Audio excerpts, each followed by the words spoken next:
एक फेज है, लर्निंग एक मोटिव है, लर्निंग एक पॉइंट है, इतना नहीं है। Learning is not limited, learning is very vast. Learning बहुत ही वास्ट होता है। एंड लर्निंग एक प्रोसेस है, एक आउटकम भी है। दैट मीन्स आप जैसे कोई खाना बनाते हो तो खाना बनाने के लिए जो जो चीज़ें चाहिए, जैसा आप उसको करते हो, एग्जीक्यूट करते हो, तो that is called learning is a process. Execution को हम लोग बोल सकते हैं ये प्रोसेस है, बिकॉज उसके लिए भी हमें एक मेहनत करना पड़ता है, एक लिमिट तक मेहनत करना पड़ता है। एंड लास्टली जब आपको कुछ मिलता है तो दैट इज योर प्रोडक्ट, वो आपका प्रोडक्ट होता है। मतलब आप बोल सकते हो कि आपने मेहनत किया एंड उसका रिजल्ट आपको मिल गया।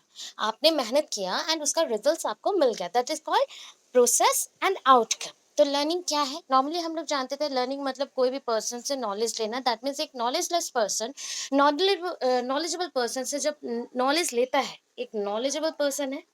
वेट, मैं कलर चेंज करती हूँ ताकि आप समझ आए। एक नॉलेजेबल पर्सन है, नॉलेज जिसके पास भरपूर है, नॉलेजेबल, नॉलेजेबल पर्सन, ठीक है, नॉलेजेबल पर्सन। सो वो उसका रिएक्शन किसके साथ होगा? नॉलेज लेस के साथ, नॉलेज लेस के साथ। सो इसमें क्या मिलेगा? Knowledgeable person when get knowledge from the sorry, knowledgeable person when impart the knowledge to knowledge less, this process is called teaching. Normally उसको अगर रिवर्स कर दो, जहाँ पे आप रिवर्स करके ये देख रहे हो कि knowledgeless person getting the maximum benefits of knowledge और acquisition of knowledge takes place by the knowledgeless person from knowledgeable person, तो that is called learning. हम लोग किसी भी चीज़ को जब सीखते हैं, कहाँ से सीखते हो? जिसके पास एक्सपीरियंस होता है वहाँ से सीखते हो, तो that process is called learning. तो लर्निंग यहाँ पे दो तीन वर्ड बोला गया। Learning is a key process, sorry, learning is a key process in human behaviour. In human behaviour इसको हम लोग की प्रोसेस बोल सकते हैं। की मतलब हो गया इंपॉर्टेंट वन, इंपॉर्टेंट प्रोसेस बोल सकते हो, key process. And it is defined as any relatable permanent change in behaviour that occurs as a result of practice and experience. So हम लोग जब भी नॉलेज लेते हैं तो ये हमारे बॉडी में एज एन एक्सपीरियंस और प्रैक्टिस के थ्रू ही आता है। विदाउट प्रैक्टिस और विदाउट एक्सपीरियंस ये आपके बॉडी में नहीं आ सकता। तो ये वन काइंड ऑफ बोल सकते हो change in behaviour, change in attitude और चेंज इन पर्सनालिटी, ये सब भी नॉलेज ही है। आपका ये एक बिहेवियर जैसा है। कोई किसी ने पूछ लिया कि लर्निंग से क्या चेंजेस आता है ना, आपके बिहेवियर में चेंजेस आता है। ये बिहेवियर आप प्रेडिक्टेबिलिटी भी नहीं जा सकते, ये बिहेवियर एक्सपीरियंस एंड प्रैक्टिस के थ्रू ही मिलता है। तो ये आपका मेन एमसीक्यू हो गया कि कैसे मिलता है? As a result of practice and experience मिलता है, हो गया। एक डेफिनेशन देख लेते हैं, learning definition according to Thorndike. Thorndike के कंसेप्ट के अकॉर्डिंग लर्निंग क्या है? Learning is a gradual process where the individual will make any many attempts to learn. तो यहाँ पे ये ग्रेजुअल प्रोसेस है। ग्रेजुअल प्रोसेस क्या होता है? जिसको आप डे बाय डे करते हो, डे बाय डे करते हो, एंड ये ऑलवेज मूव करता है आगे की तरफ। देखो यहाँ पे मैंने एक डायग्राम दिया एंड इसका एरो मार्क किधर है? ऊपर की तरफ है, अपवर्ड जा रहा है। तो दैट मीन्स ये समझ सकते हो ये ग्रेजुअली चेंजेस हो रहा है एंड एवरी डे आप कुछ चीज़ों को एक्वायर कर रहे हो, तो you accurate more and more and more, and that is the adding up process. मतलब एडिशंस हो रहे हैं, adding up process, adding up process, adding up process. तो that one is a gradual process the individual will make many attempts. तो कोई भी चीज़ सीखने के लिए आपको बहुत सारे अटेम्प्ट्स लेने पड़ते हैं, बहुत सारे अटेम्प्ट्स के बाद ही हो सकता है पॉसिबल। जस्ट लाइक थॉर्नडाइक का कंसेप्ट भी आप जानते हो, trial and error process. So trial and error theory, तो ट्रायल एंड एरर थ्योरी में पहला क्या था? जब स्टिमुली आता है तो उस बेसिस पे हम रेस्पॉन्स देना स्टार्ट करते हैं। तो रेस्पॉन्स कब तक दोगे? जब तक एक्यूरेट रेस्पॉन्स ना आ जाए तब तक देंगे, जब तक हम लोग अपने एम की तरफ ना पहुंच जाए तब तक देंगे। तो दैट इज मेनी अटेम्प्ट्स, जो भी अटेम्प्ट्स उसने लिया हुआ है। तो ये हो गया आपका according to Thorndike. According to many educationist, उन्होंने बहुत सारी चीज़ें तो एक्सप्लेन की हैं लर्निंग रिलेटेड। अभी बोला गया learning is a change in behaviour, change in attitude, change in personality, change in everything. So ये जो एटीट्यूड है, पर्सनालिटी है, किस लिए हुआ? Acquisition of new knowledge. जब हम लोग न्यू नॉलेज लेते हैं ना, उस अकॉर्डिंग ही आपके बॉडी में चेंजेस होता है and it is one kind of experience, it is one kind of experience. मैं खाना बनाना सीख रही हूँ, तो खाना बनाना it is one kind of experience. ये एवरीडे के बेसिस पे आप थोड़ा थोड़ा थोड़ा थोड़ा करोगे तो ये एक्सपीरियंस एडेड अप होते रहता है, ये क्यूमुलेटिव एक्सपीरियंसेस होंगे एंड जब एक दूसरे के साथ जुड़ जाते सब कुछ तो हमें हमारा लास्ट प्रोडक्ट मिलता है जो कि लर्निंग है। तो ये लर्निंग किस बेसिस पे मिलता है? नॉलेज के बेसिस पे मिलता है। अभी देखो कैरेक्टरिस्टिक्स ऑफ लर्निंग, तो कैरेक्टरिस्टिक्स में आप लोगों ने पहले जाना कि ये क्या है, ये ग्रेजुअल प्रोसेस है, ये लाइफ लॉन्ग प्रोसेस है, just like the development it starts from the um period and ends with the टूम period. Similarly ये भी लाइफ लॉन्ग प्रोसेस है, ये नेवर एंडिंग प्रोसेस चलता रहेगा जब तक हम लोग जिंदा हैं और जब तक हम लोग सीखने का कैपेसिटी रखते हैं और एक्सपीरियंस करने का कैपेसिटी रखते हैं। ग्रेजुअल प्रोसेस हो गया। Relatively permanent change in behaviour, जब आप कोई चीज़ सीख लेते हो ना तो आपके बॉडी में या फिर आपके बिहेवियर में, आपके एटीट्यूड में, पर्सनालिटी में वो फिक्स हो जाता है, सो दैट ये रिलेटिवली परमानेंट है। मोस्ट प्रोबेबली ये परमानेंट चेंज होता है, ये टेम्पोररी नहीं है। Learning is universal. आप बोलोगे आप इंडिया में हो, लर्निंग कर रहे हो, क्या आप बाहर के कंट्री में गए, यूएसए, फ्रांस, जापान, जहाँ पे भी गए, क्या वहाँ पे लर्निंग नहीं करोगे? तो ये यूनिवर्सल होता है, मतलब जहाँ पर भी जाओ, जैसे भी रहो, फिर भी आप सीखते रहोगे, तो ये यूनिवर्सल है। Adjustment, learning is one kind of adjustment also, मतलब if you want to adjust in one situation then you done it, you did it, आप कर सकते हो, आपने किया भी है, पहले भी आपके साथ हो चुका है, तो ये एक एडजस्टमेंट है। लर्निंग एडजस्टमेंट का दूसरा नाम है, क्योंकि एडजस्टमेंट जब भी करते हो तो आपके एक्सपीरियंस के अकॉर्डिंग अगर सिमिलर सिचुएशन नेक्स्ट टाइम भी आता है तो आप उसको हैंडल कर सकते हो। पर्पसिव, लर्निंग हमेशा कोई एक एम के ऊपर, गोल के ऊपर फिक्स रहता है, उसका एक डेफिनेट पर्पस रहता है जिसके बेसिस पे आप लर्निंग को कंटिन्यू करते हो। लर्निंग कंटिन्यूअस प्रोसेस है, ये ऑलरेडी मैं आपको समझा चुकी हूँ कंटिन्यूअस प्रोसेस क्यों बोला गया, starting with the um period ending with the टूम period, तो ये थ्रू आउट द लाइफ चलता है। ये लर्निंग जो है ना ट्रांसफरेबल है, दैट मीन्स अगर सपोज एक बच्चे के पास ओल्ड कंसेप्ट है एंड वो चाहता है कि इसको ट्रांसफर करके न्यू लेके आए, तो ये पॉसिबल है। ओल्ड कंसेप्ट को रिमूव करो, न्यू कंसेप्ट को एडिशन करो, तो आपने एकोमोडेशन एसिमिलेशन पढ़ा हुआ है, वही कंसेप्ट के अकॉर्डिंग होता है। Next one, modification of behaviour. Learning को मॉडिफिकेशन ऑफ बिहेवियर बोला गया है बिकॉज लर्निंग के थ्रू बहुत सारे जो एक्सपीरियंस आता है ये आपके बिहेवियर में ही शो होता है, तो ये वन काइंड ऑफ मॉडिफिकेशन है बिहेवियर का। जो बिहेवियर ऑलरेडी आपके पास है या नहीं है जो भी चलेगा, बट वो समटाइम्स वो प्रैक्टिस के थ्रू वो चेंज हो जाता है। सपोज इसका स्ट्रक्चर ऐसा है, एक बॉल का स्ट्रक्चर ऐसा है, मैंने सपोज इसको क्या क्या नरिश कर दिया, जस्ट लाइक बॉल मैंने बोला, या फिर कोई भी बोल दो रफ सरफेस, तो उसको मैं स्मूथ भी कर सकती हूँ ना, कैसे, इसको घिस घिस के हम एक राउंड से दे सकते हैं, तो that means one kind of modification हुआ। तो वैसे बिहेवियर में भी मॉडिफिकेशन हो सकता है लर्निंग के through. Next, another important definition जो आता है एग्जाम्स में, ऐसे पूछे जाते हैं कि डेफिनेशन आपको गिवन हो गई, ये आपको डेफिनेशन गिवन होगा एंड बोलेगा कि हु सेड दिस। ये डेफिनेशन आपको गिवन होगा एंड पूछा जाएगा कि हु सेड दिस और हु टोल्ड दिस। तो ये होता है कि ये दो डेफिनेशन बार बार ओटेड ओस्टेड में आ जाता है, ओटेड ओस्टेड, और आपका जो सीटेड है उस सब में आ जाता है, ओटेड ओस्टेड सीटेड। तो आपको उस अकॉर्डिंग यहाँ पे क्या करना है, ये कुछ कुछ डेफिनेशन से याद रखना है। First one is a crow and crow. Learning is the acquisition of habit. Learning क्या है, नॉर्मली हम लोग तीन वर्ड से समझ रहे हैं, HKA आप समझ लो, हैबिट्स, नॉलेज, एटीट्यूड्स। हैबिट्स मतलब आदत हो गया, नॉलेज मतलब ज्ञान, एटीट्यूड्स मतलब आपका पर्सनालिटी में और व्यक्तित्व में जो भी विभिन्नताएं हैं उसको हम लोग एटीट्यूड्स के पॉइंट से देख सकते हैं। तो लर्निंग की वजह से आप जो जो चीजें एक्वायर करते हो, लेते हो, वो सारे चेंजेस इसी तीन में से किसी में होगा। ये according to Crow and Crow है। वुडवर्थ ने क्या बोला, नॉट वुडवर्थ, वुडवर्थ ने क्या बोला, द प्रोसेस ऑफ एक्विरिंग और एक्विजिशन ऑफ हैबिट, मतलब जो प्रोसेस आपने किया, एक प्रक्रिया किया है जिससे आपने नॉलेज, हैबिट और एटीट्यूड को ग्रहण किया। अभी देखो लर्निंग थ्योरीज, बहुत सारी थ्योरीज हैं, आज थ्योरीज का नाम जानो, फिर नेक्स्ट टाइम से हम लोग थ्योरीज पढ़ेंगे। इस थ्योरीज को चार कैटेगरी में डिवाइड किया गया है, these are the four categories. ये चार कैटेगरीज है। First of all the behaviourism, second one is the cognitivism, third one is the constructivism and the fourth one is the humanism. Behaviourism मतलब ये सारे बिहेवियर में जो चेंजेस होंगे उस रिलेटेड जिन्होंने भी थ्योरी दिया, that is called the behaviourism.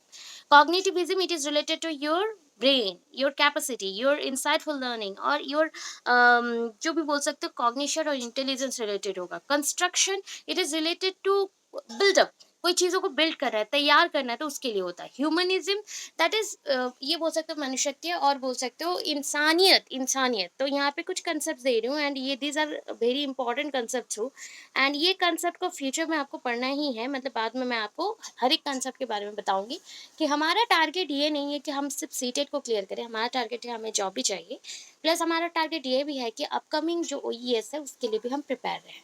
तो मैक्सिमम से मैक्सिमम बच्चों को रिक्वेस्ट है कि आप लोग अपने स्टेटस में भी वीडियोस को डालें if you like this video, and जो भी पसंद कर रहे हो, जो भी बच्चे देख रहे हो, प्लीज़ चैनल को सब्सक्राइब कर देना अगर न्यू हो, एंड लाइक करना ना भूलो, एंड अच्छा लगा तो कमेंट जरूर करना, क्योंकि बहुत मेहनत लगती है ये सब करने के लिए। एंड ऐसा नहीं है कि थोड़ा बहुत हम लोग व्यूज़ के लिए कर रहे हैं, हम चाहते हैं कि मैक्सिमम बच्चों को भी हेल्पफुल हो, बिकॉज ये पूरे फ्री क्लासेस होते हैं, तो इस वजह से। चलो नेक्स्ट।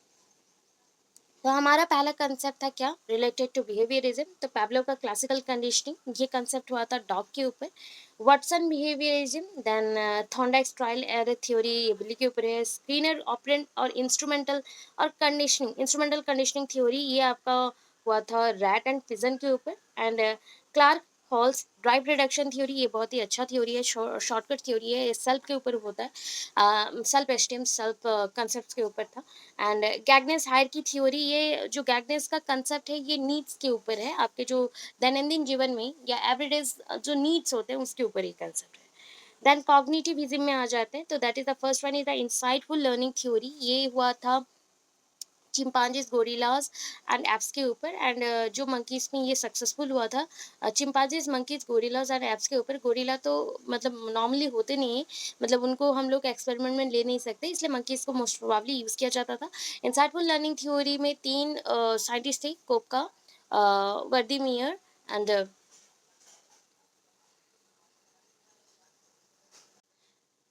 कोलार। सो इसलिए इनको जस्टाल थ्योरिस्ट भी बोला जाता है। जस्टाल थ्योरीज क्यों बोला जाता है, जस्टाल मतलब इंसाइटफुल लर्निंग, खुद को झांको, खुद को देखो, खुद से क्या सीख रहे हो उसके ऊपर है, तो इसलिए जस्टाल थ्योरीज भी बोला जाए, ये थ्योरी को जस्टाल थ्योरी भी बोलते हैं। एंड जो पहला मंकी था जिसके ऊपर कंसेप्ट को एक्सपेरिमेंट किया गया था, उसका नाम था सुल्तान, सक्सेसफुल हुआ था। Next haves neurophysiological theory, physiological theory. Then Piaget's cognitive theory, Piaget's का कंसेप्ट बोला गया है कॉग्निटिव कंसेप्ट। तो ये तो चार थ्योरीज बहुत इंपॉर्टेंट थी, आपके बुक में भी है। एक पियाजेस का कंसेप्ट है, गोल्डस्टेन का कंसेप्ट है, Sigmund Freud, Ericsson and Koilwar का, ये पांच हो गए, पांच कंसेप्ट बहुत थे।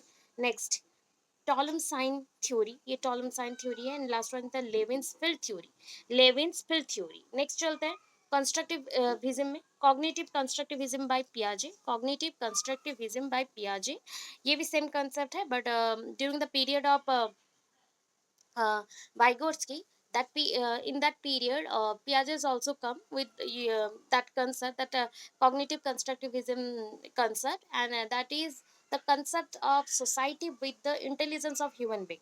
So that cognitive constructivism theory was given by the Piaget also. Social constructivism theory by Vygotsky, another theory ये है कंस्ट्रक्टिविज्म के ऊपर। कंस्ट्रक्शन कहाँ पे होता है, हमारा जेंडर और रोल कंस्ट्रक्शन कहाँ पे होता है, सोसाइटी में, ये याद रखो, तो उसके अकॉर्डिंग आपका कंसेप्ट है। थर्ड पॉइंट पे है ब्रूनर्स डिस्कवरी लर्निंग, ब्रूनर ने सोशल लर्निंग के अकॉर्डिंग डिस्कवरी लर्निंग को क्रिएट किया था। And fourth one is the Ausubel's learn meaningful learning, Ausubel का मीनिंगफुल लर्निंग। नेक्स्ट में चलते हैं ह्यूमनिज्म में, ह्यूमनिज्म में दो कंसेप्ट आते हैं बहुत ही important, Maslow's hierarchy of needs and Carl Rogers theory, Carl Rogers theory, Carl Rogers theory को सेल्फ थ्योरी भी बोला जाता है। ठीक है, ये इतने कंसेप्ट्स हैं रिलेटेड टू लर्निंग, तो बाद बाद में हम लोग पढ़ेंगे धीरे धीरे। लर्निंग इज ए प्रोसेस क्यों बोला गया, नेक्स्ट कंसेप्ट आता है, तो लर्निंग इज ए प्रोसेस क्यों है, it is refers to the internal development. मतलब क्या है, आप जब नॉलेज को एक्वायर करते हो, क्या ये विजिबल होता है from the outside, not, no, not possible. So it is present inside our memory, it is present inside our body, तो इसको हम लोग इंटरनल डेवलपमेंट बोलते हैं। तो लर्निंग एक प्रोसेस है जिससे आप बहुत सारी इंफॉर्मेशन को ले सकते हो, अपने अंदर समझ सकते हो। अगर बोला जाए कि लर्निंग कंस्ट्रक्शन कर रहा है, क्या कंस्ट्रक्ट करता है, नहीं, ये स्टेप बाय स्टेप डेवलप होता है, ये एक्वायर करने में हेल्प करता है न्यू नॉलेज को। ये कॉग्निटिव के ऊपर डिपेंड करता है, ये इंटरनल भी है एक्टिव प्रोसेस पे, कॉग्निटिव के ऊपर डिपेंड करता है, इंटरनल भी है एक्टिव प्रोसेस है। हो गया एग्जाम्पल, जैसे कि स्कीमा हो गया, assimilation accommodation equilibrium, assimilation accommodation equilibrium. अब देखो इसके ऊपर मैं बोल सकती हूँ कि अगर फर्स्ट पार्ट ये एक प्रोसेस है, तो learning is A product also. क्या है प्रोडक्ट, प्रोडक्ट मतलब रिजल्ट देता है, स्किल सीखते हो, नॉलेज सीखते हो या एक्वायर करते हो, इसलिए इसको प्रोडक्ट भी बोला गया। इसलिए मैंने बोला ना, जैसे कि आप सोच रहे हो एक काम कर रहे हो, एक काम का एक पॉइंट तक आपने गया, सब कुछ सीख लिया, तो it is also called learning, ये एक प्रोसेस है। बट जब आपको रिजल्ट मिलना शुरू हो जाता है after giving your best with the help of the experience, so आपको जो रिजल्ट मिलता है, इट इज कॉल्ड प्रोडक्ट। ठीक है, उस अकॉर्डिंग एक क्वेश्चन में देती हूँ जो सीटेट में आ चुका है। लर्निंग इज डैश, क्या क्वेश्चन है, लर्निंग इज डैश, तो लर्निंग क्या है, चार ऑप्शंस नहीं है यहाँ पे, तीन ऑप्शंस है ओनली। तीन ऑप्शंस मतलब तीन आंसर्स है, तीन आंसर्स का यहाँ पे चार ऑप्शन बनाया गया था। पहला वन, और फर्स्ट वन ये प्रोसेस, लर्निंग एक प्रोसेस है, लर्निंग एक प्रोडक्ट है। आप बोलोगे हाँ हाँ दोनों ही है, दोनों है। जब आप देखो नेक्स्ट वाला क्या है, learning is purposive and goal oriented. Learning देखो पर्पसिव बोला गया, पर्पस के लिए करते हो तो ये प्रोसेस हो गया, गोल ओरिएंटेड बोला गया तो ये एंडिंग रिजल्ट तक आ गया। तो इसलिए आपका थर्ड आंसर भी करेक्ट है। बोलो अभी कैसे लिखे, सारा तो ऑप्शन में है नहीं। तो आप एक काम करोगे, 1 and 3 is the best one, ये आपका आंसर डी हो जाएगा। ठीक है, अभी चलते हैं नेक्स्ट। टाइप्स ऑफ लर्निंग देख लो। टाइप्स ऑफ लर्निंग, बहुत varieties of types of learning होता है। पहला सिग्नल लर्निंग, आप जानते हो सिग्नल जैसे ट्रैफिक लाइट्स, जानते हो ना, ट्रैफिक लाइट से सीखना, तो लर्न थ्रू सिग्नल्स वो होता है। जैसे साइन लैंग्वेज देते हो वो भी होगा। कंसेप्ट लर्निंग मतलब क्या होता है, बच्चों का जो एबिलिटीज है कि कुछ चीज़ों पे उनको डाउट आता है तो पूछते रहते हैं, वर्ड व्हेन वेयर ऐसे पूछते रहते हैं। सो हम लोग मेनी कंसेप्ट को ना अपने बचपन से सीखते हैं, वही होता है कंसेप्ट लर्निंग। मोटर लर्निंग क्या है, जस्ट लाइक द वर्किंग, यहाँ पे दो टाइप के मोटर मतलब मूवमेंट को लेके हम लोग मोटर लर्निंग बोलते हैं। यहाँ पे दो टाइप का लर्निंग होता है, एक होता है ग्रॉस मोटर, एक होता है फाइन मोटर। अगर ग्रॉस मोटर में बोला जाता है तो बड़े मसल्स जहाँ पे यूज हो रहे हैं उसको हम लोग ग्रॉस मोटर बोलते हैं, जैसे कि वॉकिंग, रनिंग, स्केटिंग एटसेट्रा। अगर फाइन मोटर में चले जाए तो just like writing, holding a glass, holding a pen etcetera. Verbal learning जहाँ पे वॉइस एंड लैंग्वेज का भी यूज करेंगे। Fifth point discrimination learning. Suppose सोच लो कि एक दो चीज है और एक कंसेप्ट दिया गया, एक कंसेप्ट को समझ के दो चीजों को आप डिफरेंशिएट कर रहे हो तो that is called discrimination learning. मतलब दो चीजों के अंदर जो विभिन्नताएं हैं उसको समझ पा रहे हो तो वो होता है discriminative learning. Then six one learning principles, मतलब रूल्स को समझ के करना। प्रॉब्लम सॉल्विंग, मतलब नॉर्मली यहाँ पे आप सीख रहे हो रीजनिंग एबिलिटीज अटेम्प्ट इसके ऊपर। And last one is the attitude learning, यहाँ पे आप अपना बिहेवियर के ऊपर जस्ट लाइक क्या चीज करना है क्या चीज नहीं उसके ऊपर आप करते हो। सो हो गया। नॉर्मली और भी टाइप्स हैं, मतलब अभी आता है चीज की लर्निंग ट्रांसफर होता है कि नहीं। जब आप लर्निंग को यूज करते हो तो कुछ लर्निंग आप तो सीख लेते हो, कुछ चीज़ों को लर्निंग के थ्रू आप सीख लेते हो, कुछ चीज़ों को आपके पास है उसे आपको रिमूव करना पड़ता है। तो ये इसको हम एट ए टाइम बोल सकते हैं transfer of learning. Transfer of learning तो कैरेक्टरिस्टिक्स क्या है, मेक्स प्रोसेस इजी। जब ट्रांसफर ऑफ लर्निंग करते हो तो ये प्रोसेस इजी हो जाता है एंड मेंटल एबिलिटीज और भी ज़्यादा बढ़ जाता है। तो नेक्स्टली है टाइप्स में। देखो टाइप्स में क्या है, टाइप्स में है positive transfer, negative transfer, zero transfer. तीन टाइप के ट्रांसफर ऑफ लर्निंग होते हैं। तो पॉजिटिव में क्या है, एक सिचुएशन में सीखे गए कोई भी काम और एक्सपीरियंस दूसरे सिचुएशन में हेल्प करता है। सपोज आपको एक हाथ से, मतलब आपका राइट हैंड से आपको बहुत कुछ काम आता है, लेफ्ट हैंड थोड़ा स्लो है बट वो कर सकता है, तो दैट मीन्स क्या हुआ, आपने राइट हैंड से सीखा बट लेफ्ट हैंड ने उसको हेल्प कर दिया, लेफ्ट हैंड को राइट हैंड ने हेल्प कर दिया। तो ये होता है पॉजिटिव, मतलब एक सिचुएशन में सीखा हुआ काम दूसरे सिचुएशन में क्या होता है, हेल्प करता है। नेगेटिव ट्रांसफर में ऑपोजिट है, एक सिचुएशन में सीखे गए काम कभी भी हेल्प नहीं करेंगे, तो ये नेगेटिव ट्रांसफर है। And the last one is the neutral. चाहे आप न्यू फील्ड में काम करो, न्यू सिचुएशन को लर्न करो, कुछ भी करो, तो लर्निंग ऑफ वन सिचुएशन ये नाइदर हेल्प करता हेल्पफुल है नॉर हार्मफुल है फॉर एनी अदर सिचुएशन। ये हो गया जीरो ट्रांसफर और नेचुरल ट्रांसफर, और that is called neutral transfer. Natural बोल रही हूँ, न्यूट्रल ट्रांसफर। अभी देखो specific kind of transfer of learning क्या है, यूनिलेटरल ट्रांसफर। यूनिलेटरल मतलब आप जान रहे हो कि only use one aspects of any body is called unilateral transfer. Unilateral जब भी बोला जाए तो एक एस्पेक्ट में, बॉडी का एक पार्ट में वर्क होगा, यूनि बोला गया ना, ऑल टुगेदर वर्क नहीं होगा, एक ही पार्ट काम करेगा। बाइलेटरल में वन साइड लर्निंग हो सकता है, वन साइड लर्निंग, और बोथ पार्ट आपके बॉडी के सारे पार्ट्स अदर पार्ट्स में वर्क करेंगे। वर्टिकल लर्निंग क्या होता है, डायग्राम देख लो, यहाँ पे मैंने ट्राइग्राम भी बनाया हुआ है। अगर ये जो आप ऊपर की तरफ जा रहे हो, ये जो सिटिंग है ये ऊपर की तरफ जा रहा है, यहाँ पे आपने बहुत कुछ सीखा, फिर यहाँ थोड़ा सीखा, यहाँ थोड़ा कम होते जा रहा है, तो इसको हम वर्टिकल लर्निंग बोलेंगे। अगर मैं बोलूँ हॉराइजेंटल लर्निंग, तो हॉराइजेंटल लर्निंग क्या होता है, जो जैसे इधर मतलब ट्राइंगल को उल्टा कर दो एंड कंसेप्ट को आगे लेके जाओ कि सीखना है, यहाँ यहाँ यहाँ यहाँ यहाँ, तो ये अगर चीज़ें होते हैं तो ये हॉराइजेंटल बोला जाता है, हॉराइजेंटल लर्निंग। ठीक है, सो आई होप आज का वीडियो आपको अच्छा लगा हो। It is related to learning. Learning का थोड़ा कंसेप्ट मैंने आज आपको दिया। ये थर्ड क्लास है सीटेट के लिए और ओटेट ऑस्टेट के लिए, और अदर कोई K V S, N V S और ओ ए वी एस के लिए भी, अदर जितने भी एग्जाम्स होंगे उसमें ये हेल्पफुल ज़रूर होगा।